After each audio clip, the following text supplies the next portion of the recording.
If you haven't seen today, Trump is having one of his cabinet meetings. Um, I have Al Jazeera on my feed, and they're good. They remind me of the old CNN. So they have this being televised, and I lasted 30 seconds because he calls on somebody I've got, and he goes, Mr. President, I am so proud and glad that you chose me on to be part of this cabinet, and your leadership has led me to do. It was fucking disgusting. As a man, how the fuck do you bow like that? It's just a circle jerk. They're not going to do anything in this cabinet meeting, and it shouldn't be frickin' in public. It's stuff that should be discussed about what's going on right now. But no, for the next hour and a half, 2 hours, they're going to sit there and talk and say that everything they're doing is great because of Donald Trump. This is where we're at. We're led by a fucking egotistical, narcissistic man who literally has got no frontal lobes left, who started a war at the behest of a war criminal known as Benjamin Netanyahu, and is about to dump American troops into a freaking buzzsaw because the Iranians are waiting for them either on the coastal lines near the Strait of Hormuz or in Karg Island. Why? Because I don't know. He's on third. And the airports are a mess, but they blame everybody else. Trump just sits there in that fucking chair and everyone loves him. And it's just gross. That's not how you govern. And the man is he's not a king.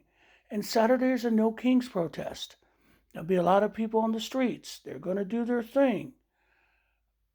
But what happens afterwards? I get the protest, 10 million people. But what happens afterwards? How do we push back?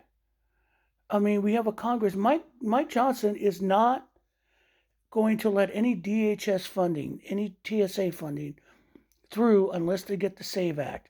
He wants the SAVE Act. The Speaker of the House is going to hold everything up for a so-called election fraud thing that's going to basically disenfranchise up to 18 million people. And the dumbasses don't realize it's probably a good amount of Republicans. Mike Lee today, the senator from Utah, fucking pig, is saying, hey, we can't win this election without the SAVE Act. They're going to say it's because, illegal aliens vote, but that's bullshit. You know what it is. It's because they are in panic mode.